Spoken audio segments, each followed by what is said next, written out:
হাইকোর্টের নির্দেশকে বুড়ো আঙুল দেখিয়ে হলো শহীদ স্মরণ। সকাল 8টার পর থেকেই মিছিল করে ঢাক ঢোল বাজিয়ে শহীদ স্মরণে এলেন তৃণমূল কর্মী সমর্থকরা। এটা তো শহীদ স্মরণ নাকি বিনোদন?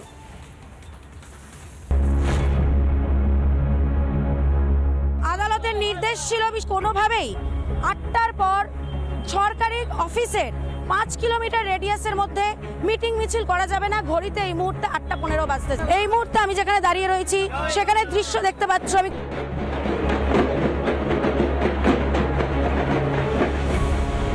তাহলে আদালতের নির্দেশ অবমাননা করছে। এবার তো আমরা জানি না যে আদালতে এবার বারণ করা আছে না। আমাদের তো সেরকম মিছিল না যে জমায়েত তো মিছিল না। আমাদের আর একটা ব্লক পেছু 8টা-10টা করে সদস্য আছে, সে 8টা-10টা করে সদস্য আমরা যাচ্ছি।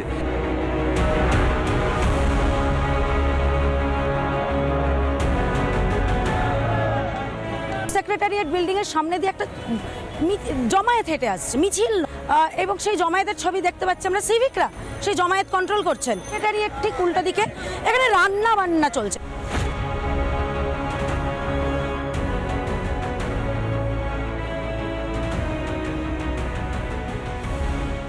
মাংস ভাত। আর কিসের জন্য এসছেন আজকে এখানে? 21শে জুলাই। অফিসের আশেপাশে 5 কিলোমিটারের মধ্যে ভিড় করা বা এগুলো আদালত অবমাননার সমান হতে পারে, জানতেন না? না।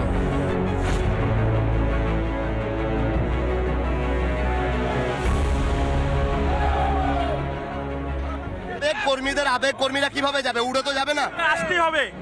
শহীদ দিবস আমরা আসবো 21শে জুলাই, কেউ আটকাতে পারবে না। তাতে মিছিল হাইকোর্ট বারণ করেছে, তার সত্ত্বেও মিছিল করবে? হ্যাঁ, অবশ্যই।